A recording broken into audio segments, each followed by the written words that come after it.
بسم اللہ الرحمن الرحیم۔ قرآنی فیصلے، جلد دوم، باب پنجم، کشف و الہام کی حقیقت یعنی تصوف، مرزا غلام احمد کے دعاوی۔ میں ایک عرصے سے کہتا چلا آ رہا ہوں کہ کشف و الہام کے عقیدے سے ختم نبوت کی مہر ٹوٹ جاتی ہے۔ قرآن کریم سے اس کی کوئی سند اور شہادت نہیں ملتی اور یہ دوسروں کے ہاں سے مستعار لیا ہوا ہے۔ اس سے پہلے میرے اس پیش کردہ نظریے کے خلاف کوئی رد عمل نہ ہوا، لیکن اب جو میں نے اپنی کتاب ختم نبوت و تحریک احمدیت میں اسے دہرایا اور بتایا کہ مرزا غلام احمد کس طرح انہی سیڑھیوں سے بتدریج دعوی نبوت تک پہنچ گئے، تو احمدی حضرات کی طرف سے اس کے خلاف خاص رد عمل ہوا۔ انہوں نے اس کے خلاف مضامین بھی شائع کیے اور مجھے خطوط بھی لکھے۔ ان کے دلائل کا ملخص یہ ہے کہ بڑے بڑے صوفیہ کرام اور اولیاء عظام نے کشف و الہام کے دعوے کیے ہیں۔ اگر اس قسم کے دعوے کی بنا پر مرزا صاحب کو دائرہ اسلام سے خارج قرار دیا جا رہا ہے تو یہ فرمائیے کہ ان بزرگوں حضرات صوفیہ اور اولیاء کے متعلق آپ کیا کہیں گے؟ طلوع اسلام کی سابقہ اشاعت بابت فروری 1975 میں ان کے اس اعتراض کو واضح طور پر سامنے لایا گیا ہے۔ میں نے ان میں سے بعض حضرات کے خطوط کا نجی طور پر جواب دیا، لیکن چونکہ یہ اس اعتراض کی اشاعت عام کر رہے ہیں اور ہمارے ہاں کے عوام چھوڑ خواص تک کا بھی مطالعہ ایسا وسیع نہیں ہے کہ وہ خود حقیقت تک پہنچے، اس لیے میں نے ضروری سمجھا ہے کہ ان کی اس مغالطہ آفرینی کی کوششوں کی نقاب کشائی کر دی جائے۔ وہی خداوندی اور علم انسانی میں بنیادی فرق کے متعلق میں اس سے پہلے متعدد مقامات پر بے تفصیل لکھ چکا ہوں۔ اس جگہ اسے مختصر طور پر بیان کیا جاتا ہے۔ اللہ تعالیٰ نے انسان میں علم حاصل کرنے کی صلاحیت رکھ دی ہے۔ اس کا طریقہ مشاہدہ، تجربہ، مطالعہ، افہام و تفہیم، تعلیم و تعلم، درس و تدریس وغیرہ ہے۔ بالفاظ دیگر یوں سمجھیے کہ انسان کے حواس سینسز خارج سے کچھ معلومات حاصل کر کے انہیں ذہن تک پہنچاتے ہیں اور وہ ان پر غور و فکر کے بعد کسی نتیجے پر پہنچتا ہے۔ یہ اس فرد کا حاصل کردہ علم ہے۔ افراد انسانی از خود اس طرح علم حاصل کرتے ہیں اور دوسروں کے حاصل کردہ علم سے بھی استفادہ کرتے ہیں۔ انسانوں کے لیے حصول علم کا یہی طریقہ ہے۔ اصطلاح میں اسے ادراک بالحواس کہا جاتا ہے۔ قرآن کریم نے بھی ادراک بالحواس ہی کو علم قرار دیا ہے جب کہا ہے وَلَا تَقْفُ مَا لَيْسَ لَكَ بِهِ عِلْمٌ إِنَّ السَّمْعَ وَالْبَصَرَ وَالْفُؤَادَ كُلُّ أُولَئِكَ كَانَ عَنْهُ مَسْئُولًا۔ 17/36۔ جس بات کا تمہیں علم نہ ہو اس کے پیچھے نہ لگ جایا کرو۔ یاد رکھو تمہاری سماعت، بصارت اور عقل و فکر ہر ایک سے اس کے متعلق سوال کیا جائے گا۔ دوسری جگہ ان ذرائع علم حواس سے کام نہ لینے والے کو جہنمی اور حیوانات سے بھی زیادہ راہ گم کردہ کہا گیا ہے، یعنی وہ لوگ کہ لَهُمْ قُلُوبٌ لَا يَفْقَهُونَ بِهَا وَلَهُمْ أَعْيُنٌ لَا يُبْصِرُونَ بِهَا وَلَهُمْ آذَانٌ لَا يَسْمَعُونَ بِهَا۔ جو سمجھنے سوچنے کی صلاحیت تو رکھتے ہیں لیکن اس سے کام نہیں لیتے، جو آنکھیں رکھتے ہیں لیکن ان سے دیکھتے نہیں ہیں، جو کان رکھتے ہیں لیکن ان سے سنتے نہیں ہیں۔ أُولَئِكَ كَالْأَنْعَامِ بَلْ هُمْ أَضَلُّ۔ یہ لوگ انسان نہیں حیوان ہیں بلکہ ان سے بھی گئے گزرے ہیں۔ ان تصریحات سے واضح ہے کہ قرآن کریم کی روح سے بھی ذرائع حصول علم حواس ہیں، لیکن اسے اس باب میں ایک استثناء بتائی ہے۔ اس نے کہا ہے کہ ایک علم وہ بھی ہے جسے خدا اپنے منتخب بندوں کو براہ راست عطا کرتا تھا، یعنی اس میں اس شخص کی جسے یہ علم عطا کیا جاتا تھا صحیح و کاوش کا کوئی دخل نہیں ہوتا تھا۔ یہ علم ادراک بالحواس نہیں ہوتا تھا، حتیٰ کہ جس برگزیدہ انسان کو یہ علم عطا کیا جانے والا ہوتا تھا اسے اس سے ذرا پہلے اس کا علم و احساس تک نہیں ہوتا تھا کہ اسے یہ علم عطا ہونے والا ہے۔ اس علم کو وحی خداوندی کہا جاتا ہے، اور جس برگزیدہ ہستی کو یہ علم عطا ہوتا تھا اسے نبی یا رسول کہہ کر پکارا جاتا۔ یہ علم وحی آخری مرتبہ حضور نبی اکرم صلی اللہ علیہ وسلم کو عطا ہوا اور اب قرآن کریم کے اندر محفوظ ہے۔ سلسلہ وحی کے اس طرح بند کر دیے جانے کو ختم نبوت سے تعبیر کیا جاتا ہے۔ اس سے ظاہر ہے کہ ختم نبوت کے بعد علم حاصل کرنے کا ذریعہ صرف ادراک بالحواس رہ جاتا ہے۔ اسی علم کے ذریعے خود قرآن کریم پر غور فکر کیا جا سکتا ہے۔ قرآن کریم نے ان دونوں ذرائع علم یعنی وحی اور ادراک بالحواس کو نہایت واضح و متعین طور پر بیان کر دیا۔ اس کے علاوہ اس نے نہ کسی اور ذریعہ علم کا ذکر کیا ہے نہ امکان بتایا ہے۔ اہل کتاب کے ہاں وہ کتابیں اپنی اصلی شکل میں موجود نہیں ہیں جو ان کے انبیاء کرام کو بذریعہ وحی خدا کی طرف سے ملی تھیں۔ جن کتابوں کو وہ آسمانی کہہ کر دنیا کے سامنے پیش کرتے ہیں ان میں وحی کا واضح و منظر تصور نہیں ملتا، نہ ہی نبوت یا نبی کا متعین مفہوم سامنے آتے ہیں۔ مثلاً یہودیوں کے ہاں حضرت موسیٰ کو بھی نبی مانا جاتا ہے اور یرمیہ، دانیال، حزقیل وغیرہ کو بھی نبی کہہ کر پکارا جاتا ہے، اور ان کی طرف منسوب صحائف بھی عہد نامہ عتیق میں شامل ہیں۔ حالانکہ یہ حضرت ہیکل میں کہانت کے فرائض سر انجام دیتے تھے۔ کہانت سے مفہوم تھا پیش گوئیاں کرنا اور لوگوں کی قسمت کا حال بتانا۔ انگریزی زبان میں نبی کا ترجمہ پروفٹ اسی اعتبار سے کیا جاتا ہے، یعنی پروفیسیز کرنے والا۔ بعد میں جب یہودیت میں تصوف مسٹیسیزم در آیا تو باطنیت یعنی داخلی واردات ذریعے علم قرار پا گیا، اور اس طرح ان کے ہاں کشف و الہام کا عقیدہ عام ہو گیا۔ عیسائی حضرت عیسیٰ علیہ السلام کو ابن اللہ بلکہ عین اللہ مانتے تھے، اس لیے ان کے ہاں بھی نبی یا وحی کا تصور واضح نہیں ہے۔ حضرت عیسیٰ کے بعد ان کے سوانح حیات ان کے شاگردوں متی، لوقا، مرقس وغیرہ نے مرتب کیے تو انہیں رسول کہہ کر پکارا گیا۔ ان میں یوحنا، سینٹ جان کی انجیل کو خاص طور پر ریویلیشن قرار دیا گیا اور اس کا ترجمہ مکاشفہ کیا گیا۔ ان مرتین اناجیل کے بعد ان کے ہاں سینٹس اولیاء کا سلسلہ جاری ہوا، جس کے متعلق یہ عقیدہ وضع کیا گیا کہ انہیں خدا کی طرف سے علم حاصل ہوتا ہے۔ یوں ان کے ہاں کشف و الہام کا عقیدہ عام ہوا۔ نزول قرآن کے وقت اہل کتاب یہود و نصارہ کے ہاں وحی کا تصور بڑا مبہم لیکن کشف و الہام کا عقیدہ عام تھا۔ جگہ جگہ ان کے کاہن اور ولی مرکز عوام تھے جو باطنی علم رکھنے کے مدعی تھے۔ جیسا کہ پہلے کہا جا چکا ہے، قرآن کریم نے وحی کا نہایت واضح و متعین تصور دیا اور اس کے سوا خدا کی طرف سے براہ راست علم حاصل ہونے کے ہر عقیدے کو ختم کر دیا۔ وحی کے بعد علم صرف ادراک بالحواس کو قرار دیا۔ یہی وجہ ہے کہ صدر اول میں جب اسلام اپنی حقیقی و منظر شکل میں موجود اور نافذ العمل تھا، کشف و الہام کے الفاظ تک کہیں نظر نہیں آتے، نہ ہی امت مسلمہ میں سے کوئی اس کا مدعی دکھائی دیتا ہے۔ اس کے بعد جب اسلام میں غیر قرآنی تصورات، نظریات و معتقدات کی آمیزش شروع ہوئی تو تصوف نے بھی ہمارے ہاں جگہ پا لی اور اس طرح کشف و الہام کا عقیدہ بھی وجود میں آ گیا۔ تاریخ بتاتی ہے کہ ہمارے ہاں یعنی مسلمانوں میں پہلا شخص جو صوفی کے لقب سے مشہور ہوا ہے ابو ہاشم عثمان بن شریک تھا، جس نے 140 ہجری میں رملہ کے قریب پہلی خانقاہ قائم کی۔ ابو ہاشم رہنے والا تو کوفہ کا تھا، لیکن وہ نقل مکانی کر کے فلسطین میں آ بسا تھا جو عیسائیوں کی خانقاہوں کا مرکز تھا۔ اس نے انہی سے یہ تصور لیا اور مسلمانوں میں مسلک تصوف کی طرح ڈال دی۔ رملہ فلسطین میں واقع ہے۔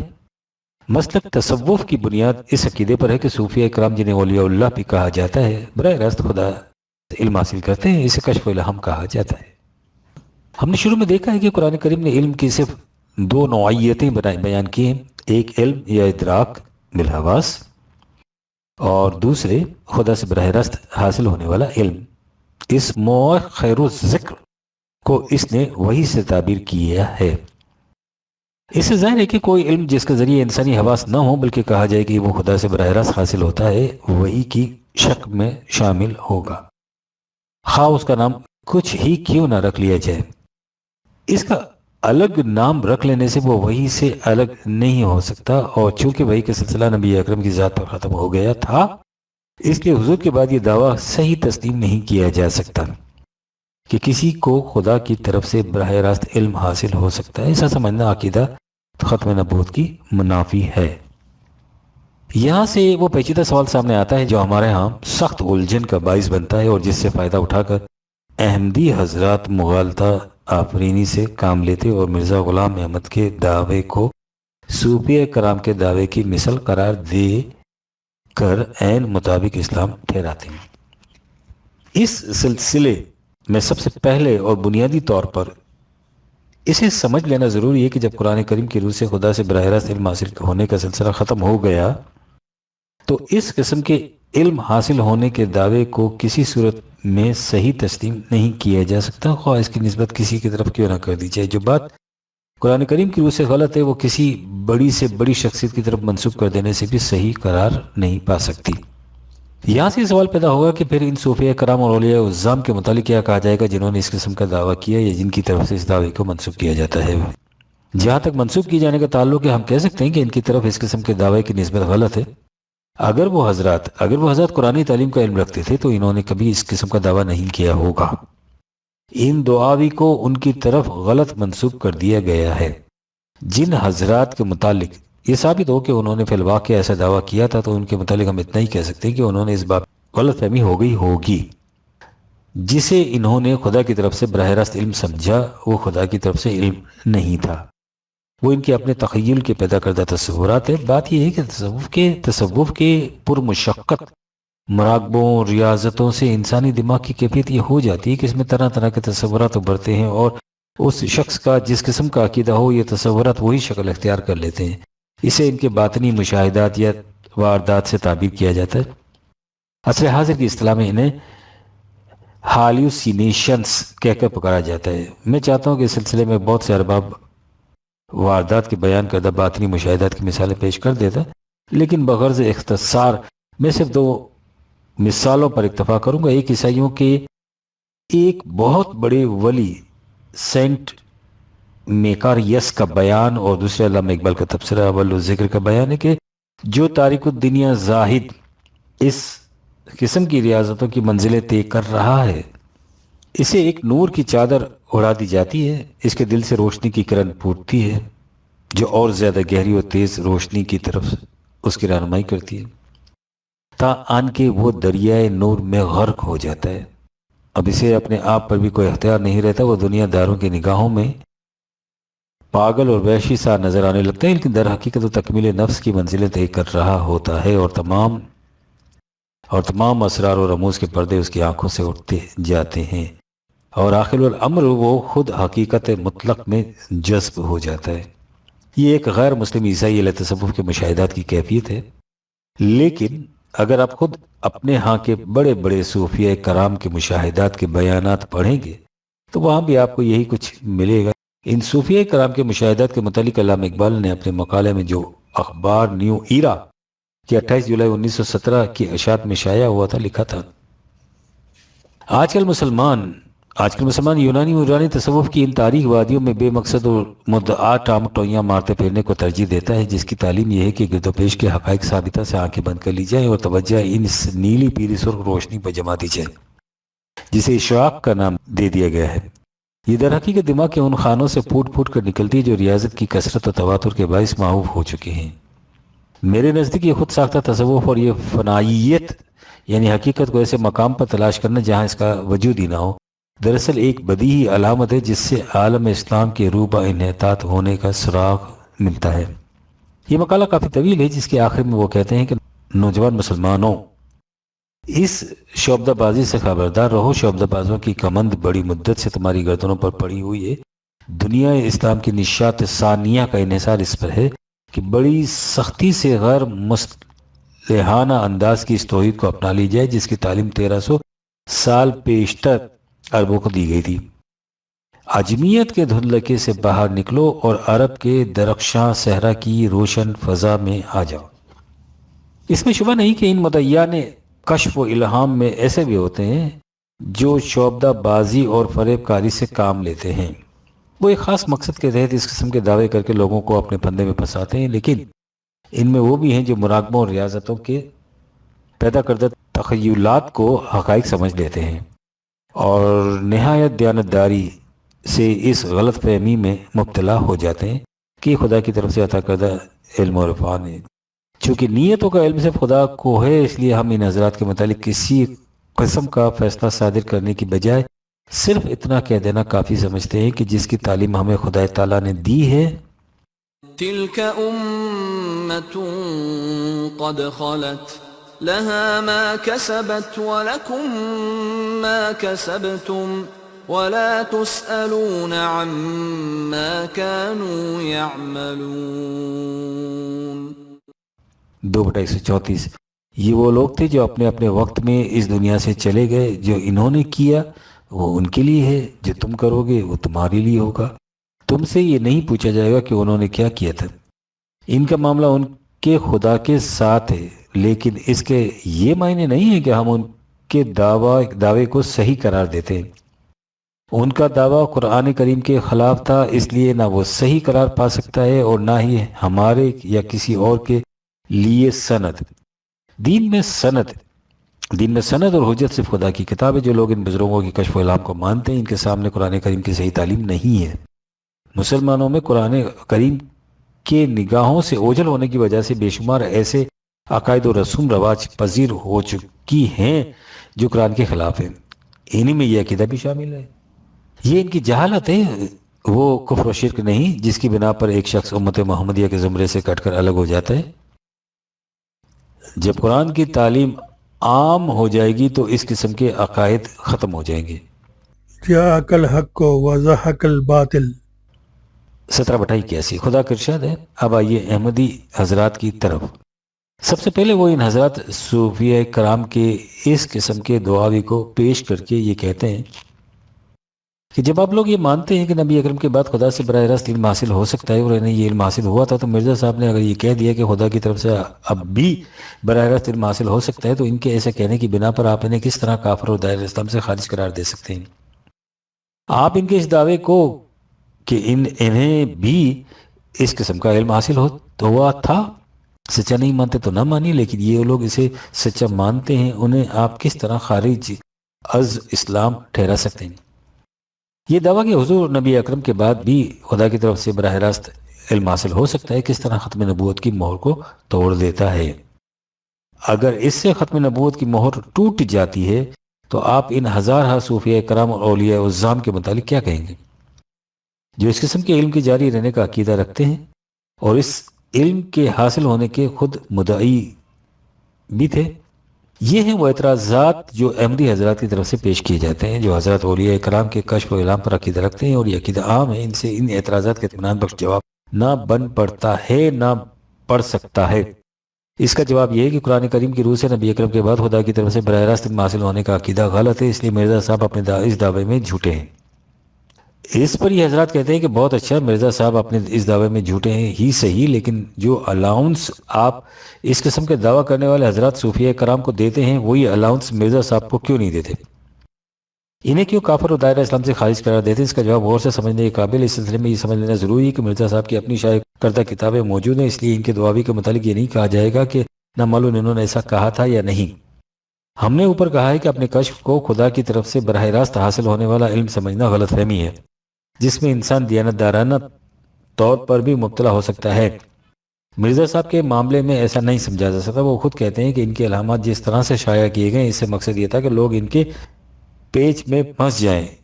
ان کے اپنے الفاظ یہ ہیں، اور یہ الہامات میری طرف سے اگر اس موقع پر ظاہر ہوتے جب علماء مخالف ہو گئے تھے تو وہ ہزارہا اعتراض کرتے، لیکن وہ ایسے موقع پر شائع کیے گئے جب یہ علماء میرے موافق تھے۔ یہی سبب ہے کہ باوجود اس قدر جوشوں کے ان الہامات پر انہوں نے اعتراض نہیں کیا، کیونکہ وہ ایک دفعہ ان کو قبول کر چکے تھے، اور سوچنے سے ظاہر ہوگا کہ میرے دعویٰ مسیح موعود ہونے کی بنیاد انہی علامات سے پڑی ہے، اور انہی میں خدا نے میرا نام عیسیٰ رکھا، اور جو مسیح کے حق میں آیتیں تھیں وہ میرے حق میں بیان کر دیں۔ اگر علماء کو خبر ہوتی کہ ان الہامات سے تو اس شخص کا مسیح ہونا ثابت ہوتا ہے تو وہ کبھی ان کو قبول نہ کرتے۔ یہ خدا کی قدرت ہے کہ انہوں نے قبول کر لیا اور اس پیچ میں پھنس گئے۔ 40 کیا اسے دیانتدارانہ غلط فہمی قرار دیا جائے گا؟ جو شخص دیانتدارانہ سمجھتا ہے کہ اسے خدا کی طرف سے الہامات ہوئے ہیں، وہ منصور کی طرح سولی پر چڑھ جائے گا، لیکن ان الہامات کے اظہار و اعلان سے مجتنب نہیں رہے گا۔ مرزا صاحب کی کیفیت یہ تھی کہ جب ان پر ڈسٹرکٹ مجسٹریٹ گورداسپور کی عدالت میں زیر دفعہ 107 مقدمہ دائر ہوا تو انہوں نے معافی نامہ داخل کر دیا، جس میں اس امر کا اقرار کیا کہ وہ آئندہ اپنے الہامات کو شائع نہیں کریں گے۔ مرزا صاحب کی ساری اسکیم کا مقصد یہ تھا کہ مسلمانوں کو یہ تعلیم دی جائے کہ ان پر انگریزوں کی حکومت کی اطاعت از روئے اسلام فرض ہے اور جہاد بالسیف حرام ہو چکا ہے۔ انہوں نے خود کہا ہے کہ اس موضوع پر انہوں نے اس شد و مت سے لکھا ہے کہ اسے یکجا کیا جائے تو اس سے 50 الماریاں بھر جائیں۔ وہ ساری عمر بحضور ملکہ معظمہ جناب گورنر جنرل اور بحضور نواب لیفٹیننٹ گورنر بہادر از داشتے اور محضر نامے بھیجتے رہے کہ انہیں ان خدمات جلیلہ کا صلہ دیا جائے، مخالفین سے ان کی حفاظت کی جائے، اس لیے کہ یہ خود ان کا خود کاشتہ پودا ہے جس کی حفاظت اور نگہداشت ان کا فریضہ ہے۔ کیا ایسے شخص سے متعلق کہا جا سکتا ہے کہ وہ دیانت دارانہ غلط فہمی کا شکار تھا؟ یہ تو رہا الاؤنس نہ دینے کا سوال۔ اب آگے بڑھیے۔ صوفیہ کرام میں سے کسی نے یہ دعویٰ نہیں کیا کہ انہیں بذریعہ الہام و اوامر و نواہی دیے جاتے ہیں جن پر شریعت متفرع ہوتی ہے۔ یہ دعویٰ مرزا صاحب ہی کا تھا، چنانچہ وہ واضح الفاظ میں لکھتے ہیں کہ یہ بھی تو سمجھو کہ شریعت کیا چیز ہے۔ جس نے اپنی وحی کے ذریعے سے چند امر و نہی بیان کیے اور اپنی امت کے لیے ایک قانون مقرر کیا، وہی صاحب شریعت ہو گیا۔ میری وحی میں امر بھی ہے اور نہی بھی۔ صوفیہ کے الگ الگ مسلک ہوتے ہیں، لیکن ان میں کسی نے اپنا الگ فرقہ نہیں بنایا۔ چشتیہ، قادریہ، نقشبندیہ وغیرہ طریقت کے سلسلے ہیں، الگ الگ فرقے نہیں ہیں۔ جداگانہ فرقے کی پہلی نشانی یہ ہے کہ وہ دوسروں کے ساتھ مل کر نماز نہیں پڑھتے، اپنی الگ نماز پڑھتے ہیں۔ چشتیہ، قادریہ وغیرہ سلسلے سے منسلک الگ الگ نماز نہیں پڑھتے، سب مل کر نماز پڑھتے ہیں۔ ان کے برعکس مرزا صاحب نے نہ صرف اپنا فرقہ الگ بنایا بلکہ جداگانہ امت کی تشکیل کی۔ انہوں نے کہا پہلا مسیح صرف مسیح تھا، اس لیے اس کی امت گمراہ ہو گئی اور موسوی سلسلے کا خاتمہ ہوا۔ اگر میں بھی صرف مسیح ہوتا تو ایسا ہی ہوتا، لیکن میں مہدی اور محمد صلی اللہ علیہ وسلم کا بروز ہوں، اس لیے میری امت کے دو حصے ہوں گے، ایک وہ جو مسیحیت کا رنگ اختیار کریں گے اور تباہ ہو جائیں گے، دوسرے وہ جو مہدیت کا رنگ اختیار کریں گے۔ انہوں نے اپنی امت کو حکم دیا کہ وہ کسی غیر احمدی کے پیچھے نماز نہ پڑھیں۔ مجھے خدا نے اطلاع دی ہے کہ تمہارے پر حرام ہے اور قطعی حرام ہے کہ کسی مکفر اور مکذب یا مطرود کے پیچھے نماز پڑھو، بلکہ چاہیے کہ تمہارا وہی امام ہو جو تم میں سے ہو۔ نماز ہی نہیں، انہوں نے کہا غیر احمدی کا جنازہ پڑھنا بھی ناجائز ہے، انہیں اپنی لڑکی دینا بھی ناجائز۔ صاحبزادہ بشیر احمد کے قول کے مطابق ہر ایک طریقے سے ہم کو حضرت مسیح موعود نے غیروں سے الگ کیا ہے، اور ایسا کوئی تعلق نہیں جو اسلام نے مسلمانوں کے ساتھ خاص کیا اور پھر ہم کو اس سے روکا نہ گیا ہو۔ کیا صوفیہ کرام میں سے کسی نے بھی ایسا کیا ہے؟ صوفیہ میں سے کسی نے یہ نہیں کہا کہ جو میرے الہامات کو نہیں مانتا اور میری بیعت نہیں کرتا وہ کافر اور دائرہ اسلام سے خارج ہے۔ یہ شرف مرزا صاحب ہی کو حاصل ہے۔ انہوں نے اعلان کیا کہ جو مجھے نہیں مانتا وہ خدا اور رسول کو بھی نہیں مانتا، کیونکہ میری نسبت خدا اور رسول کی پیشگوئی موجود ہے۔ اب جو شخص مجھ کو باوصف صدہا نشانیوں کے مفتری ٹھہراتا ہے وہ مومن کیوں کر ہو سکتا ہے؟ صوفیہ میں سے کسی نے یہ نہیں کہا کہ ان کا الہام قرآن کے کسی حکم کو منسوخ کر سکتا ہے۔ یہ جرت مرزا صاحب ہی نے کی کہ آج سے انسانی جہاد جو تلوار سے کیا جاتا تھا خدا کے حکم سے بند کیا گیا۔ واضح رہے کہ قادیانی یعنی ربوی اور لاہوری دونوں گروہوں کے احمدی مانتے ہیں کہ مرزا صاحب نے تلوار کے جہاد کو منسوخ اور قطعی حرام قرار دیا ہے۔ یہ ہیں مختصر الفاظ میں وہ وجوہات جن کی بنا پر مرزا غلام احمد اور ان کے متبعین دائرہ اسلام سے خارج قرار پاتے ہیں اور قرار دیے گئے ہیں۔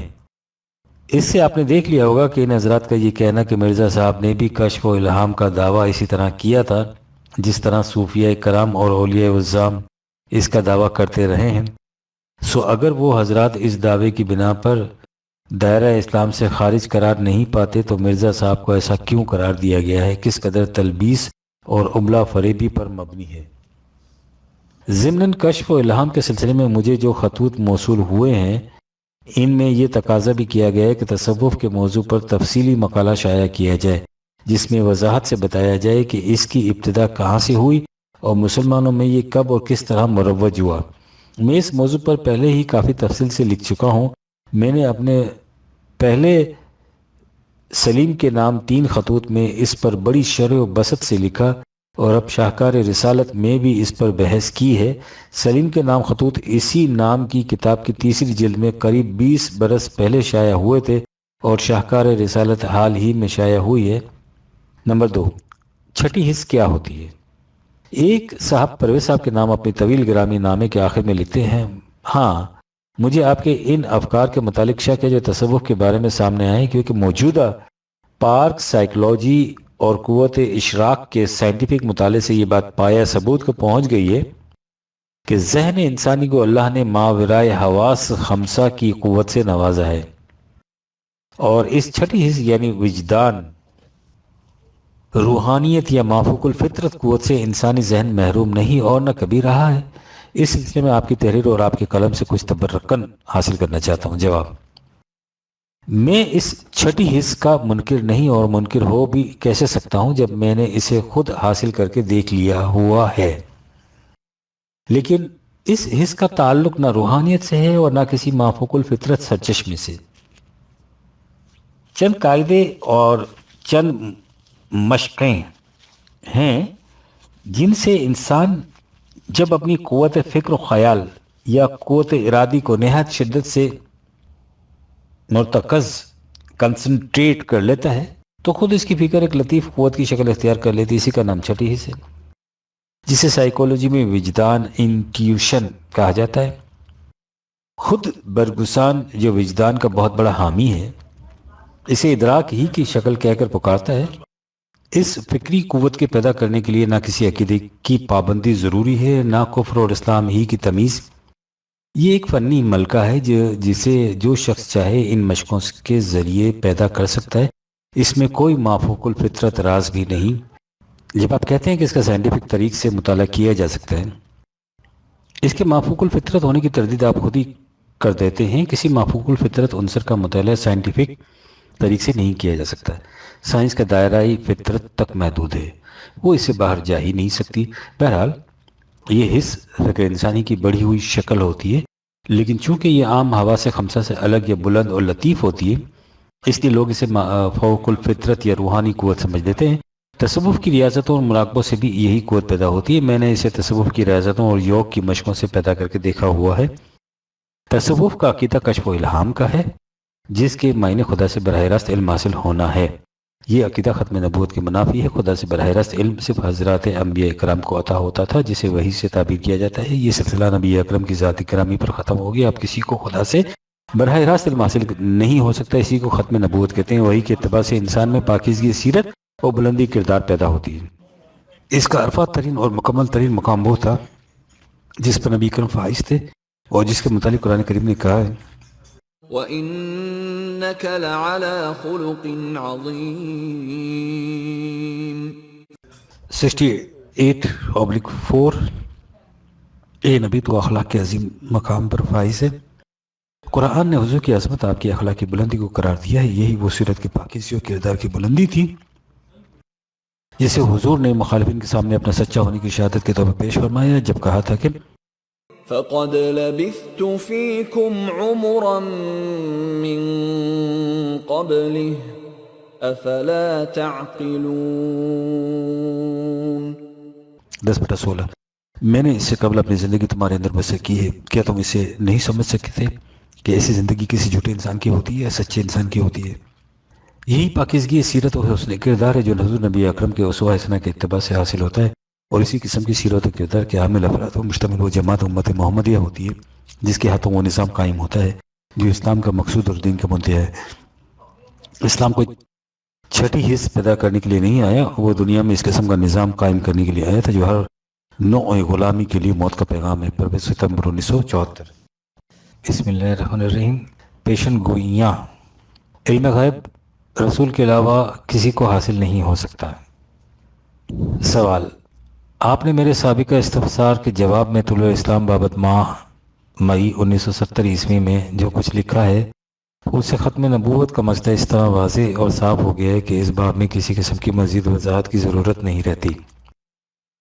میں حیران ہوں کہ مسئلہ ختم نبوت کے متعلق ہم اس قدر حساس واقع ہوئے ہیں، اور ہمیں ایسا میں احساس ہونا بھی چاہیے کیونکہ اسلام کی اصل بنیاد ہی ختم نبوت ہے۔ لیکن جس راستے سے یہ دروازہ کھولا جاتا ہے اس طرف ہماری نگاہ ہی نہیں جاتی۔ لا ریب یہ کشف و الہام کا عقیدہ ہے جس سے ختم نبوت کی مہر ٹوٹی ہے۔ وجزاک اللہ احسن الجزاء۔ اسی سلسلے میں پیش گوئیوں کا سوال سامنے آتا ہے، میں شکر گزار ہوں گا اگر آپ اس کی بھی وضاحت فرما دیں کہ پیشن گوئیاں کرنے والوں کی پوزیشن کیا ہوتی ہے، اس سے بھی بہت سی الجھنیں دور ہو جائیں گی۔ کسی لمبی چوڑی بحث میں الجھے بغیر تمہیداً اتنا سمجھ لیجئے کہ پیشن گوئی کرنے والے کا دعویٰ یہ ہوتا ہے کہ وہ غیب کا علم جانتا ہے۔ غیب کے علم سے مراد ہے وہ علم جو سمع و بصر فوات حواس کے ذریعے حاصل نہ ہو سکے۔ اب آگے بڑھیے کہ قرآن کریم میں ہے کہ غیب کا علم خدا کے لیے مخصوص ہے۔ انما الغیب للہ 10/20۔ ان سے کہہ دو کہ غیب کا علم صرف خدا کے لیے ہے۔ دوسری جگہ ہے قل لا يعلم من في السماوات والارض الغیب الا للہ 27/65۔ ان سے کہہ دو کہ ارض و سما کائنات میں خدا کے سوا کوئی نہیں جسے غیب کا علم حاصل ہو۔ خدا اپنے رسولوں میں سے جسے چاہتا ہے اور جس حد تک چاہتا ہے غیب کا علم عطا کر دیتا ہے۔ وما كان الله ليطلعكم على الغيب ولكن الله يجتبي من رسله من يشاء 3/178۔ اور خدا ایسا کرتا ہی نہیں کہ تمہیں غیب پر مطلع کر دے، ہاں البتہ وہ اپنے رسولوں میں سے جسے چاہتا ہے اس مقصد کے لیے منتخب کر لیتا ہے۔ دوسری جگہ عالم الغیب فلا يظهر على غیبه احدا الا من ارتضى من رسول 72/26 اور 27۔ خدا عالم الغیب ہے، وہ اپنے غیب کا علم کسی شخص پر ظاہر نہیں کرتا باوجود اس کے کہ جسے وہ اسی مقصد کے لیے چن لیتا ہے۔ ان آیات سے واضح ہے کہ عالم الغیب خدا ہے۔ عالم الغیب خدا ہے، وہ صرف رسولوں کو غیب کا علم عطا کرتا تھا، کسی اور کو نہیں۔ رسولوں کو غیب کا علم وحی کے ذریعے ملتا تھا۔ قرآن کریم نے اس کی تصریح کر دی ہے، مثلا حضرت مریم کے قوائف حیات بیان کرنے کے بعد فرمایا ذلك من انباء الغیب نوحیه الیک 3/43 میں، یہ غیب کی خبریں ہیں جنہیں ہم اے رسول تیری طرف وحی کرتے ہیں۔ داستان حضرت نوح بیان کرنے کے بعد کہا تلك من انباء الغیب نوحیها الیک ما كنت تعلمها انت ولا قومك من قبل هذا 11/49۔ اے رسول یہ غیب کی باتیں ہیں جنہیں ہم تیری طرف وحی کیا ہے، اس سے پہلے انہیں نہ تو جانتا تھا نہ تیری قوم۔ یہی الفاظ تذکرہ حضرت یوسف کے سلسلے میں دہرائے گئے ہیں۔ ذلك من انباء الغیب نوحیه الیک 12/102۔ ان آیات سے واضح ہے کہ رسولوں کو غیب کا علم بذریعہ وحی عطا ہوتا تھا۔ انہیں جن امور غیب کا علم بذریعہ وحی نہیں ملتا تھا ان کا علم وہ از خود حاصل نہیں کر سکتے تھے، اور واضح الفاظ میں اس کا اعتراف کرتے تھے۔ خود نبی اکرم کی زبان مبارک سے اعلان کرایا گیا قل لا اقول لكم عندي خزائن الله ولا اعلم الغيب ولا اقول لكم اني ملك ان اتبع الا ما يوحى الي 11/31 اور 6/50۔ اے رسول ان سے کہہ دو کہ میں قطعاً اس کا دعویٰ نہیں کرتا کہ میرے پاس اللہ کے خزانے ہیں، اور نہ ہی اس کا دعویٰ کہ میں غیب کا علم رکھتا ہوں۔ میں تو صرف اس کی اتباع کرتا ہوں جو میری طرف وحی کیا جاتا ہے۔ سورہ اعراف میں ہے وَلَوْ كُنْتُ أَعْلَمُ الْغَيْبَ لَاسْتَكْثَرْتُ مِنَ الْخَيْرِ وَمَا مَسَّنِيَ السُّوءُ 7/188۔ ان سے کہہ دو کہ اگر میں غیب کا علم رکھتا تو میں اپنے لیے ڈھیروں دولت جمع کر لیتا اور مجھے کوئی تکلیف چھو تک نہ سکتی۔ یہ بات کہ کوئی شخص مستقبل کا علم نہیں رکھ سکتا ان واضح الفاظ میں کہہ دی کہ وما تدري نفس ماذا تكسب غدا وما تدري نفس بأي أرض تموت إن الله عليم خبير۔ 31/34 کوئی شخص نہیں جان سکتا کہ وہ کل کیا کرے گا، اور کوئی شخص نہیں جان سکتا کہ اس کی موت کس خطۂ زمین میں واقع ہوگی۔ علیم و خبیر صرف خدا ہے اور کوئی نہیں ہے۔ یہ ہے قرآن کریم کی تعلیم۔ اب آپ خود سوچئے کہ اللہ تعالیٰ کی طرف سے ان تصریحات کی موجودگی میں اگر کوئی شخص اس کا دعویٰ کرتا ہے کہ وہ مستقبل کے حالات قبل از وقت بتا سکتا ہے، اسی کو پیشن گوئی کہتے ہیں، تو اس کا یہ دعویٰ دو حالتوں سے خالی نہیں۔ یا تو وہ اس کا مدعی ہے کہ وہ خدا کا رسول ہے اور اسے یہ علم وحی کے ذریعے ملا ہے۔ اگر وہ ایسا دعویٰ نہیں کرتا تو وہ یہ کہتا ہے کہ معاذ اللہ خدا کا یہ دعویٰ غلط ہے کہ غیب کے علم خدا اور اس کے رسولوں کے علاوہ کسی کو حاصل نہیں ہو سکتا۔ میری طرف دیکھو، میں رسول ہونے کا دعویٰ نہیں کرتا، لیکن اس کے باوجود میں غیب کی باتیں بتا سکتا ہوں۔ اس کے بعد آپ خود سوچ لیجئے کہ ختم نبوت کے بعد پیشن گوئیاں کرنے والوں اور ان کی پیشن گوئیوں پر کان دھرنے والوں کا قرآن کریم کی روح سے مقام کیا ہے؟ یہ دعویٰ رسالت نہیں تو اور کیا ہے؟ یہاں تک ہم نے ان لوگوں کے متعلق بات کی ہے جو اس کا دعویٰ کرتے ہیں کہ وہ خدا سے براہ راست علم پا کر پیش گوئیاں کرتے ہیں۔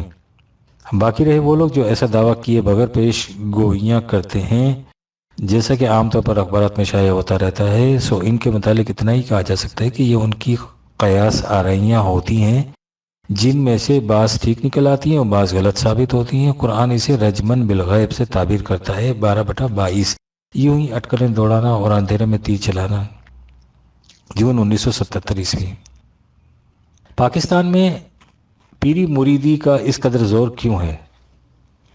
ایک صاحب دریافت فرماتے ہیں کہ پاکستان بننے کے بعد ملک میں پیری مریدی اور اس کے متعلقات قبر پرستی، گنڈا تعویذ وغیرہ کا بہت زور ہو گیا ہے، اور جوں جوں وقت گزرتا جا رہا ہے یہ چیزیں اور زور پکڑتی جاتی ہیں۔ اور حیرت یہ ہے کہ اس سے پہلے یہ چیزیں بالعموم جوہلا کے طبقے تک محدود ہوتی تھیں، لیکن اب یہ پڑھے لکھے طبقہ بالخصوص سرکاری ملازمین میں بھی عام ہو رہی ہیں۔ اس کی وجہ کیا ہے؟ حزب اللہ اسلام۔ یہ سوال اس سے پہلے بھی ایک عرصہ ہوا ہم سے پوچھا گیا تھا اور اس کا جواب طلوع اسلام کے صفحات میں دیا گیا تھا، لیکن اس کے بعد یہ چیزیں وبائی امراض کی طرح اور شدت سے پھیل رہی ہیں، اس لیے اس سوال کا دوبارہ جواب دینا ضروری سمجھا گیا ہے۔ قرآن کریم کی تعلیم یہ ہے کہ کائنات میں ہر شے کے لیے ایک قانون مقرر ہے۔ قانون کے معنی یہ ہے کہ اگر ایسا کرو گے تو اس کا نتیجہ یہ ہوگا۔ یہ قوانین غیر متبدل ہیں۔ اصول یہ ہے کہ لیس للانسان الا ما سعى 53/39 انسان اسی کا حقدار ہے جس کے لیے وہ کوشش کرے۔ یہی وجہ ہے کہ اس نے میسرہ کو حرام قرار دیا۔ میسرہ کا عام ترجمہ جو کیا جاتا ہے، لیکن اس کا مفہوم اس سے کہیں زیادہ وسیع ہے۔ میسرہ کے معنی ہے وہ دولت جو آسانی سے ہاتھ آ جائے۔ تشکیل پاکستان کے بعد ہندو جو کچھ یہاں چھوڑ گئے تھے، قوم نے اسے لوٹنا شروع کر دیا۔ یہ پہلا موقع تھا کہ قوم نے یہ بحیثیت مجموعی قاعدہ اور قانون کو بالائے طاق رکھ کر میسرہ کو اپنا شعار بنا لیا۔ قاعدہ اور قانون کے مطابق کام کرنے میں محنت بھی زیادہ کرنی پڑتی ہے اور انسان راتوں رات سیٹ بھی نہیں بن سکتا۔ لوٹ میں یہ دونوں باتیں ممکن ہیں، یعنی اس میں محنت کچھ کرنی پڑتی نہیں اور انسان شبہ شب لاکھپتی بن جاتا ہے۔ یہ مال غنیمت، لوٹ کا مال تو چند دنوں میں ختم ہو گیا، لیکن قوم کو میسرہ کی ایسی لت پڑ گئی کہ اس نے اسی کو اپنا شعار زندگی بنا لیا۔ اب ہر شخص اسی فکر میں غلطوں میں پیچا رہنے لگا کہ اسے نہ محنت کرنی پڑے اور نہ ہی قانون اور قاعدے کی پابندی، اور وہ سیٹ بن جائے راتوں رات۔ ظاہر ہے کہ اس کے علاوہ خلاف قانون راستوں کی تلاش ہوگی۔ اس کے ساتھ ہی بدقسمتی سے ملک کا نظام سرمایہ داری قرار پا گیا ہے۔ یہ نظام میسرہ کی بدترین شکل ہوتا ہے۔ اس سے پہلے ہماری قوم محنت کش اور مزدور پیشہ تھی۔ اب لوگوں نے دیکھا کہ ایک شخص اس کمرے میں میز کرسی لگا کے بیٹھ جاتا ہے، نہ کہیں آتا ہے نہ جاتا ہے، نہ محنت کرتا ہے نہ مزدوری، 4 کاغذ ٹائپ کرتا ہے اور 10 ٹیلی فونیں، اور 6 ماہ کے بعد دیکھیے تو لاکھوں سے میں کھیلتا ہے۔ اس سے ہر شخص کے منہ میں پانی بھر آیا اور انہوں نے سوچنا شروع کیا کہ محنت، مشقت اور قاعدہ قانون کی پابندی سے بمشکل روٹی ملتی ہے، اور اس طریقے سے انسان ہاتھ پاؤں ہلائے بغیر امیر کبیر بن جاتا ہے۔ اس لیے کیوں نہ یہی راہ اختیار کی جائے۔ قوم کا یہ طبقہ حکومت کی مشینری کا کل پرزہ ہوتا ہے، اور اس کا فریضہ یہ ہوتا ہے کہ وہ قوم کو قانون کا پابند بنائے۔ جب اس طبقے نے دیکھا کہ قانون شکنی سے اس قدر مفاد حاصل ہو رہے ہیں تو اس نے دل میں کہا کہ کیا قانون کی پابندی کے لیے ہم ہی رہ گئے ہیں؟ چنانچہ اس کے بعد اس نے بھی یہی روش اختیار کر لیا۔ اب صورت یہ ہو گئی ہے کہ افراد قوم قانون خلاف قانون راہوں پر چلنے کے لیے ان کے پاس پہنچنے اور یہ ان کے ممد و معاون بن کر اس کی قیمت وصول کرتے ہیں۔ اس طرح انہوں نے بھی میسرہ سے اپنا حصہ لینا شروع کر دیا۔ ادھر دنیا داروں نے یہ روش اختیار کی اور ادھر سے روحانیت کے مدعیوں کی طرف سے آوازیں آنی شروع ہوئیں کہ آؤ تمہیں ہم بتائیں کہ بلا محنت و مشقت مرادیں کس طرح پوری ہوتی ہے۔ فلاں مجذوب سٹے کا نمبر بتاتے ہیں، فلاں حضرت صاحب کی دعا سے کاروبار میں برکت پیدا ہو جاتی ہے، فلاں بزرگ کی تعویذ سے افسر مہربان ہو جاتا ہے، فلاں مزار پر حاضری دینے سے سب کے رکے ہوئے کام رواں ہو جاتے ہیں۔ ظاہر ہے کہ میسرہ پسند تن آسان محنت سے جی چرانے والی قانون شکنی کی عادی قوم کے لیے اس ہوا سے بڑھ کر جاذبیت اور کس میں ہو سکتی تھی۔ انہوں نے جوک در جوک ادھر کا رخ کر لیا، بزرگوں کے آستانوں پر ہجوم لگ گیا، خانقاہوں مزاروں پر مرادیں طلب کرنے والوں کا تانتا بن گیا۔ چنانچہ اب میسرہ کے لیے دوہرے راستے اختیار ہونے لگے۔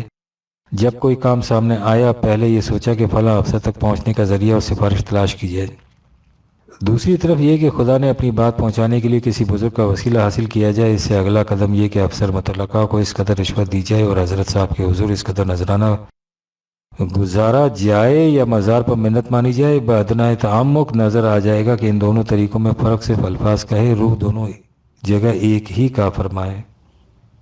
یہ معاملات ذرا چھوٹے درجے کے آستانوں پر ہوتے ہیں، بڑی مسندوں پر بات اس سے آگے چلی جاتی ہے۔ اس سے پہلے ہمارے ہاں فری میسز یا روٹری کی قسم کی تنظیمیں ہوتی تھیں، ان کے ممبر بننے کا ایک بڑا فائدہ اور دیسی ممبروں کے لیے شاید یہی ایک فائدہ تھا کہ اس سے بڑے بڑے حکام کے ساتھ روابط پیدا ہو جاتے تھے۔ آج کل اسی سلسلے کی ایک اور کڑی لائنز کلب کے نام سے متعارف ہے۔ بلند آستانوں درگاہوں کے مرشدان طریقت کے وابستہ داماں ہونے کا فائدہ یہ ہوتا ہے کہ اس سے بڑے بڑے لوگوں کے ساتھ روابط پیدا ہو جاتے ہیں اور اس میں جو کچھ خرچ کرنا پڑتا ہے وہ بہرحال مذکورہ صدر کلبوں کے اخراجات سے کم ہی ہوتا ہے۔ علاوہ ازیں اس سے انسان معاشرے کی نگاہ میں بھی اللہ والا بن جاتا ہے۔ قوم کو مزاج خانقاہیت میں پختہ تر کرنے کے لیے یہی اسباب و علل کچھ کم نہ تھے کہ محکمہ اوقاف نے سمند ناز پہ ایک اور تازیانہ کا کام کیا۔ اس سے پہلے چند بڑی بڑی خانقاہوں اور مزاروں کو چھوڑ کر باقی مزارات دست برد زمانے کے ہاتھوں رفتہ رفتہ مٹتے جا رہے تھے۔ اس محکمے نے اپنے حسن کارکردگی دکھانے کے لیے ان مٹتے ہوئے نشانات کو اثر نو زندہ کر دیا اور اس طرح قدم قدم پر نئی نئی درگاہیں ابھرنی شروع ہو گئیں۔ پھر اس محکمے کی طرف سے ان بزرگوں کے قوائف حیات سے متعلق کتابیں مرتب و شائع ہونے لگیں اور ظاہر ہے کہ ان کے قوائف حیات میں سب سے نمایاں حصہ ان کی کرامات کا ہوتا تھا۔ جب ان کی طرف اس قدر محیر العقول کرامات منسوب ہونے لگیں تو پھر ان کے نشانات کے مرج انعام بن جانے میں کسر کون سی باقی رہ سکتی تھی؟ اس سے پہلے مزاروں اور درگاہوں کے مجاور بالعموم جاہل بھی ہوتے تھے اور اخلاقی اعتبار سے بھی ان کی شہرت اچھی نہیں ہوتی تھی، اس لیے لوگ ان مراکز کی طرف زیادہ رجوع نہیں کرتے تھے۔ اب ان کی جگہ سرکاری مجاوری نے لے لی ہے جو سب پڑھے لکھے ہیں اور عام طور پر دانشور شمار ہوتے ہیں۔ یہ حضرات ان مزاروں پر اور ان سے متعلق اجتماعات میں وہی حرکتیں کرتے ہیں جو اس سے پہلے جاہل مجاور کیا کرتے تھے۔ ہم جانتے ہیں کہ اس محکمے کے ملازم اس باب میں مجبور ہیں، جب ان کا وزیر منسٹر کسی مزار کو غسل دے تو یہ بیچارے غسل کے پانی کو شیشیوں میں کیوں کر نہیں بھریں گے، لیکن اس کا نتیجہ بہرحال یہ ہوتا ہے کہ جب عوام انہیں یہ کچھ کرتا دیکھتے ہیں تو ان کی نگاہوں میں ان خرافات کی اہمیت اور بھی زیادہ ہو جاتی ہے۔ یہ ہے مختصر الفاظ میں وہ اسباب و علل جن کی بنا پر پاکستان میں پیری مریدی، قبر پرستی اور خانقاہ نوازی کی روش بڑھتی جا رہی ہے۔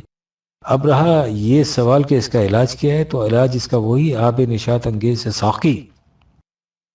اب توہم پرستیوں کی بنیادی وجہ تو جہالت ہے۔ جہالت سے مراد قرآن کی تعلیم سے ناواقفیت ہے، اور اس کا علاج یہ ہے کہ قرآن کریم کی تعلیم کو عام کیا جائے، جس میں بتایا جائے کہ علامہ اقبال کے الفاظ میں تصوف اسلام کی سرزمین میں اجنبی پودا ہے۔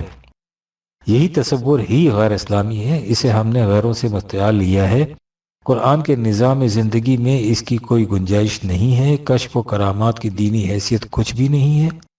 مردوں کا اس دنیا سے کے ساتھ کوئی تعلق نہیں ہوتا، ورنہ وہ نہ کسی کو نفع پہنچا سکتے نہ نقصان۔ باقی رہے زندہ بزرگ، سو ان کی دعائیں اور نگاہیں بھی کسی کے لیے کچھ نہیں کر سکتی۔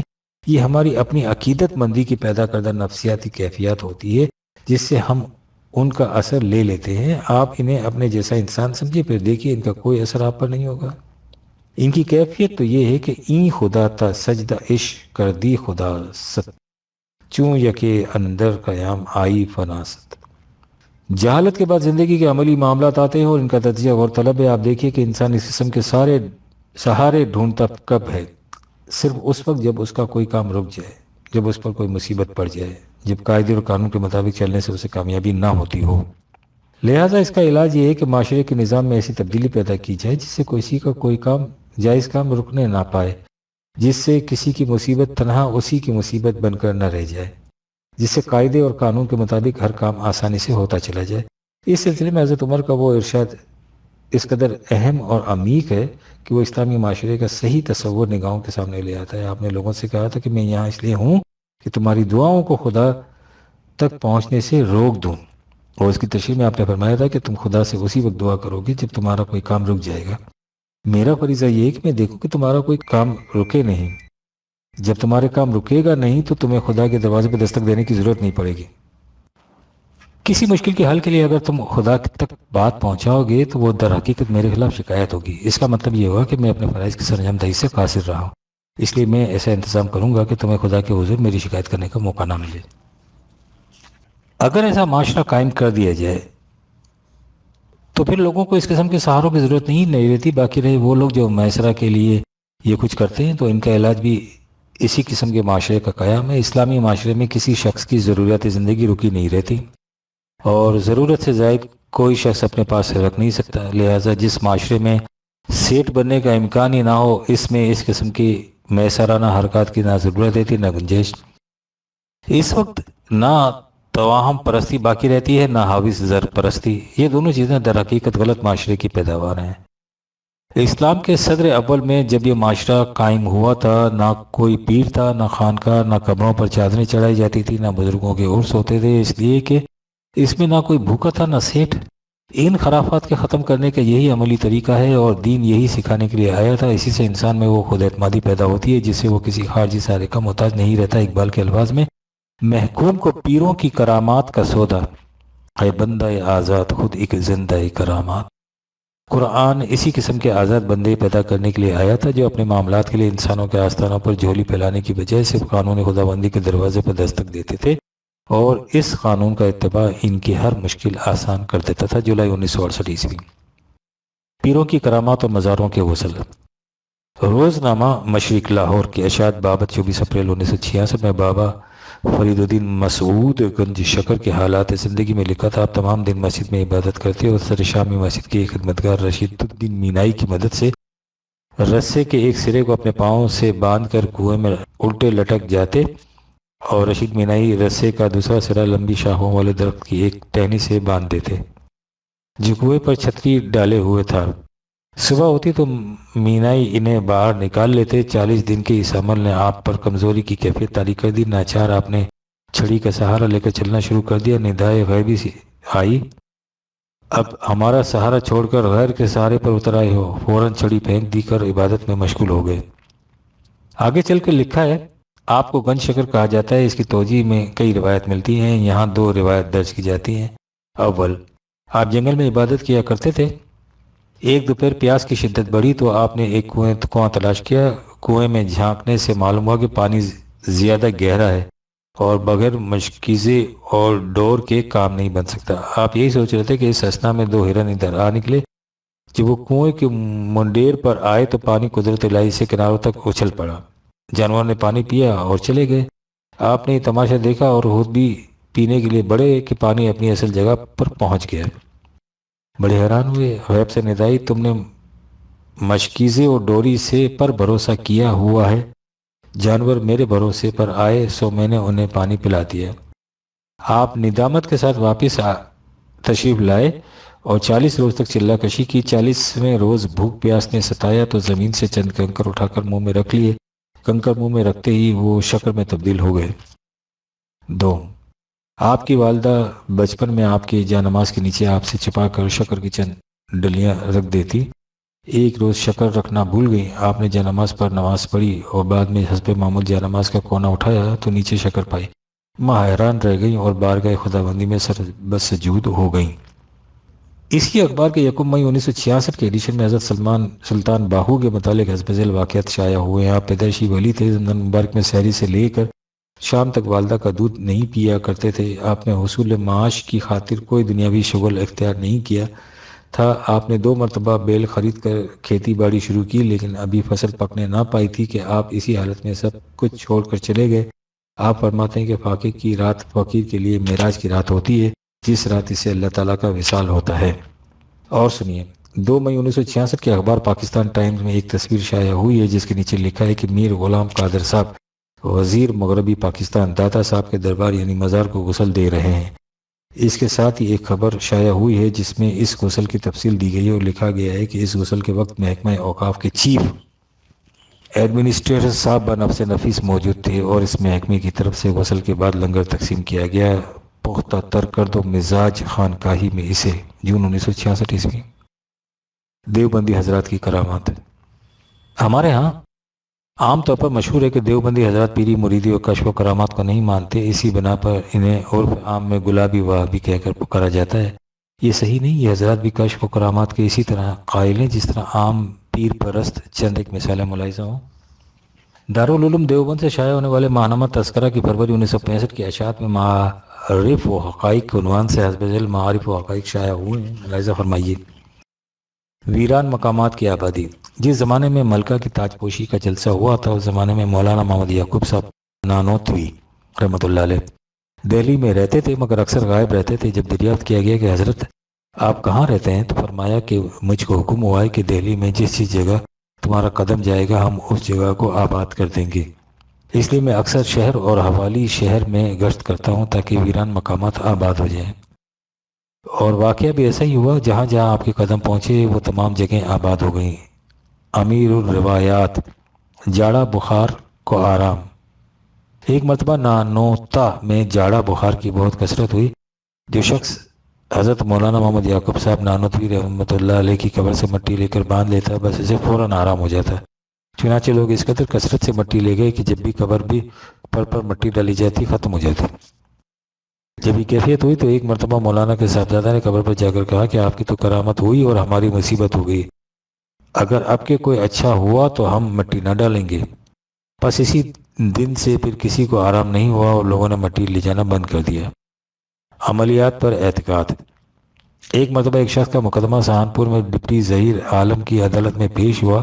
وہ شخص عابد حسین صاحب دیوبندی رحمۃ اللہ علیہ کی خدمت میں حاضر ہوا اور مقدمے میں کامیابی کا تعویذ مانگا۔ حاجی صاحب نے دے دیا اور فرمایا کہ جب عدالت میں جانا تو اس کو اپنی پگڑی میں رکھ لینا۔ وہ شخص جب عدالت میں اجلاس پر پہنچا اور ڈپٹی نے کچھ سوال کیا تو اس کو یاد آیا کہ تعویذ بھول گیا ہوں۔ چنانچہ ڈپٹی صاحب سے کہا کہ اجی ابھی ٹھہر جاؤ، میں دیوبند والے حاجی صاحب کا تعویذ لایا ہوں، اس کو لے آؤں تب پوچھنا۔ ڈپٹی صاحب یہ سن کر ہنسے کیونکہ وہ عملیات پر اعتقاد نہ رکھتے تھے۔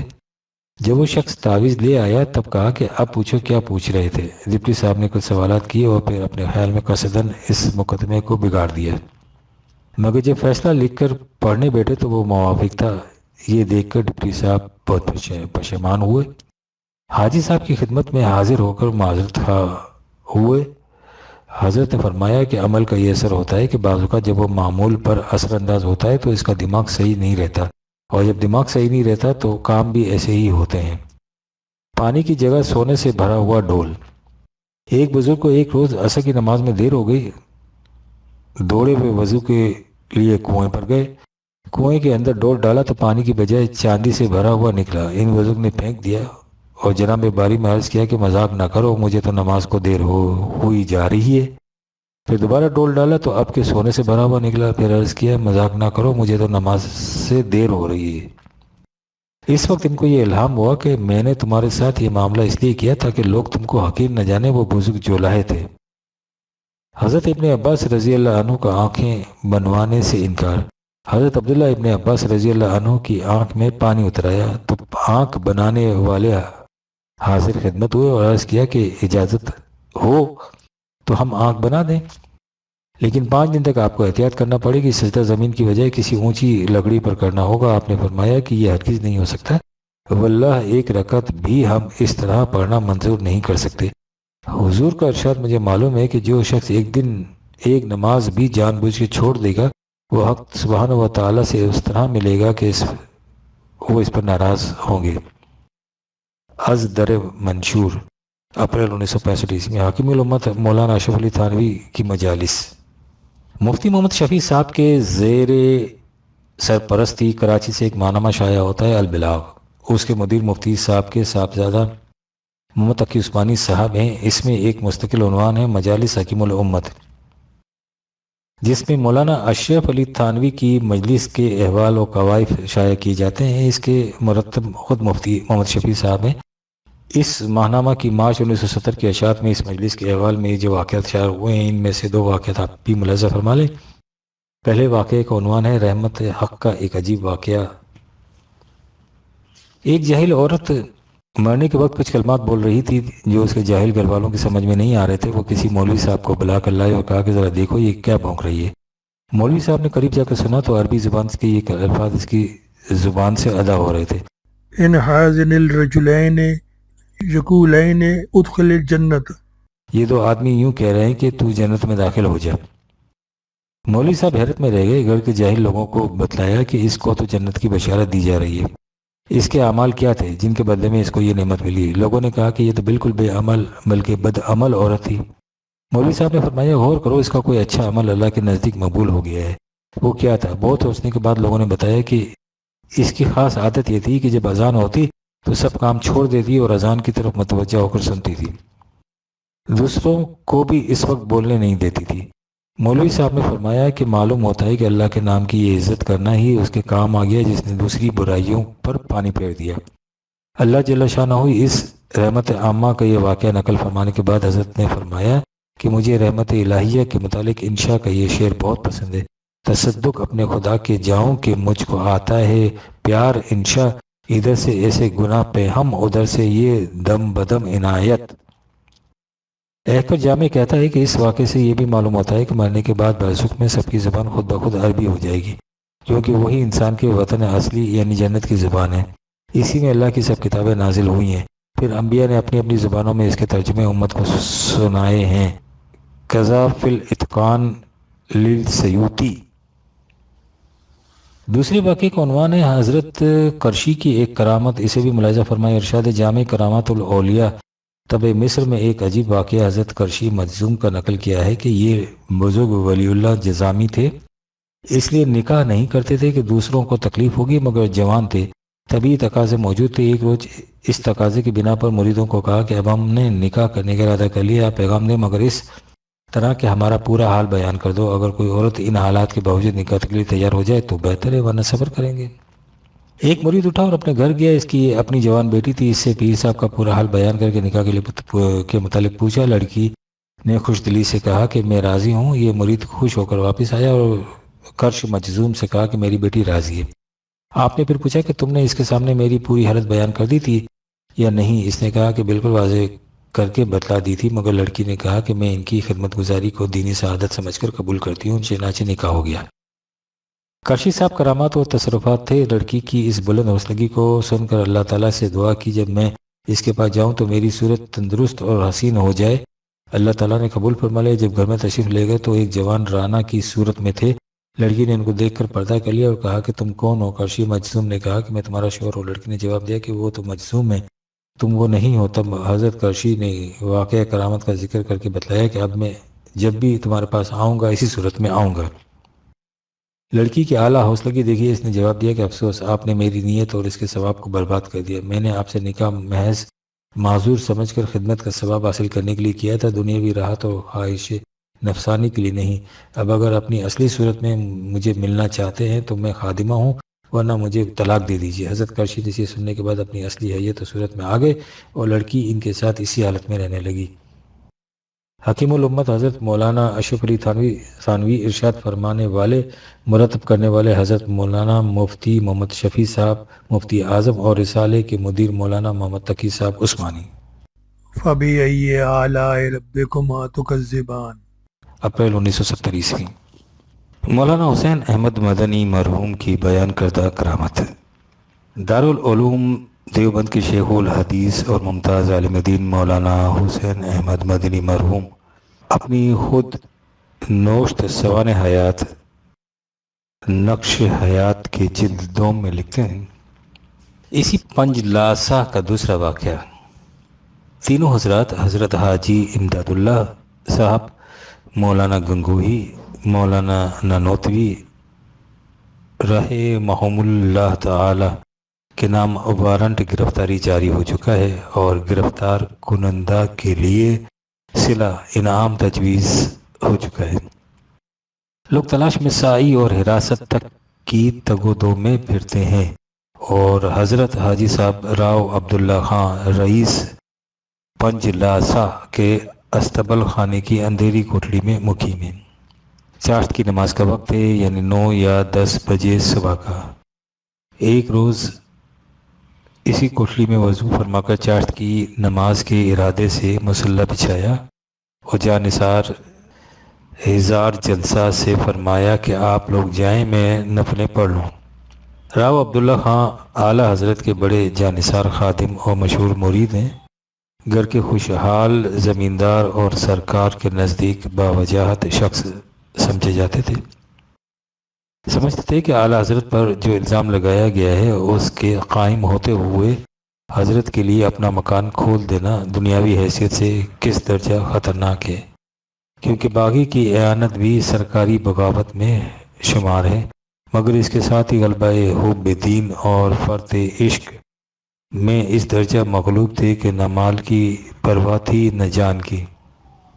خدا کی شان کہ جس وقت راؤ عبداللہ خان حضرت کو تحریمہ باندے نوافل میں مشغول چھوڑ کر کوٹڑی سے باہر نکلے اور پٹ بند کر کے استبل کے دروازے کے قریب پہنچے ہیں تو سامنے سے دوش کو آتے دیکھا اور ہکا بکا کھڑے کے کھڑے رہ گئے۔ خدا جانے مخبر کون تھا اور کس بلا کا پتلا تھا جس نے عین وقت پر روپوشی کی کوٹڑی تک معین کر دی تھی۔ چنانچہ دوش استبل کے پاس پہنچی اور افسر نے مسکرا کر راؤ صاحب سے ادھر ادھر کی باتیں شروع کی، گویا اپنے آنے کی وجہ کو چھپایا۔ جہاں دیدہ و تجربہ کار راؤ صاحب دور ہی سے تاڑ گئے تھے کہ این گل دیگر شگفت، مگر نہ جائے ماندن نہ پائے رفتن، اپنی جان یا عزت کے جانے، ریاست و زمینداری کے ملیامت ہونے اور ہتھکڑیاں پڑھ کر جیل خانے پہنچنے یا پھانسی پر چڑھ کر عالم آخرت کا سفر کرنے کی مطلق پرواہ نہ تھی، مگر فکر و رنج یا حزن و افسوس تھا تو یہ کہ ہائے غلام کے گھر سے اور آقا گرفتار ہو اور عبداللہ خان کے گھر میں اس کا جان سے زیادہ عزیز شیخ پابا زنجیر کیا جائے۔ مگر اس کے ساتھ ہی راؤ صاحب ایک جواں مرد، مستقل مزاج، نہایت دلیر، قوی القلب راجپوت تھے۔ تشویش کو دل میں دابا اور چہرے یا اعضاء پر کوئی بھی اثر اضطراب کا محسوس نہ ہونے دیا، مسکرا کر جواب دیا اور مصافحہ کے لیے ہاتھ بڑھا دیا۔ دوش کا افسر گھوڑے سے اترا اور یہ کہہ کر کہ میں نے آپ کے یہاں ایک گھوڑے کی تعریف سنی ہے، اس لیے بلا اطلاع یکایک آنے کا اتفاق ہوا۔ استبل کی جانب قدم اٹھائے، راؤ صاحب بہت اچھا کہہ کر ساتھ ہو لیے اور نہایت ہی اطمینان کے ساتھ گھوڑوں کی سیر کرانی شروع کی۔ افسر بار بار راؤ صاحب کے چہرے پر نگاہ جماتا اور اس درجہ مطمئن پا کر کبھی مخبری کی دروغ گوئی کا غصہ اور گاہے اپنی ناکامی و تکلیف سفر کا افسوس لاتا تھا، یہاں تک کہ گھوڑوں کی دیکھ بھال کرتا ہوا حاکم اس حجرے کی طرف بڑھا جس میں اعلیٰ حضرت کی سکونت کا مخبر نے پورا پتہ دیا تھا، اور یہ کہہ کر کہ اس کوٹڑی میں کیا گھاس بری جاتی ہے، اس کے پٹ کھول دیے۔ راؤ عبداللہ خان کی اس وقت جو حالت ہوئی ہوگی وہ انہی کے دل سے پوچھا چاہیے۔ سمجھتے تھے کہ تقدیر کے آخری فیصلے کا وقت آ گیا اور پیمانہ حیات لبریز ہو کر اچھلا چاہتا ہے، اس لیے راضی برضائے الہی ہو کر جی ہاں کہا اور حکم گرفتاری کے منتظر کھڑے ہو گئے۔ خداوندی حفاظت کا کرشمہ دیکھیے کہ جس وقت کوٹڑی کا دروازہ کھلا ہے تخت پر مسلح ضرور بچھا ہوا تھا، لوٹا رکھا ہوا اور نیچے وضو کا پانی البتہ بکھرا ہوا پڑا تھا، مگر اعلیٰ حضرت حاجی صاحب کا پتہ بھی نہ تھا۔ افسر متحیر و حیران اور راؤ عبداللہ خان دل ہی دل میں شیخ کی عجیب کرامت پر فرحاں و شاداں۔ کچھ عجیب سما تھا کہ حاکم نہ کچھ دریافت کرتا ہے نہ استفسار، کبھی ادھر دیکھتا ہے کبھی ادھر۔ آخر مخبر کی دھوکہ دہی سمجھ کر بات کو ٹالا اور کہا کہ خان صاحب یہ لوٹا کیسا اور پانی کیوں پڑا ہے؟ راؤ صاحب بولے، جناب اس جگہ ہم مسلمان نماز پڑھتے ہیں اور وضو میں منہ ہاتھ دھویا کرتے ہیں، چنانچہ ابھی آپ کے آنے سے 10 منٹ قبل ہی اس کی تیاری تھی۔ افسر نے ہنس کر کہا، آپ لوگوں کی نماز کے لیے تو مسجد ہے یا استبل کی کوٹڑی؟ راؤ صاحب نے فوراً جواب دیا کہ جناب مسجد فرض نماز کے لیے ہے اور نفل نماز ایسی جگہ پڑھی جاتی ہے جہاں کسی کو پتہ بھی نہ چلے۔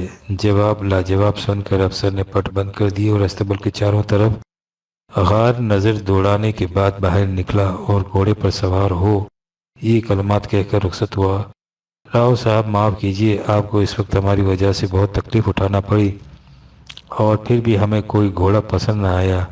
راؤ عبداللہ خان کی نظر سے دوش کے سوار جب اوجھل ہوئے تو واپس ہوئے اور کوٹڑی کھول دی، دیکھا کہ اعلیٰ حضرت سلام پھیر چکے اور مسلح پر مطمئن بیٹھے ہوئے ہیں۔ فروری 1975 ء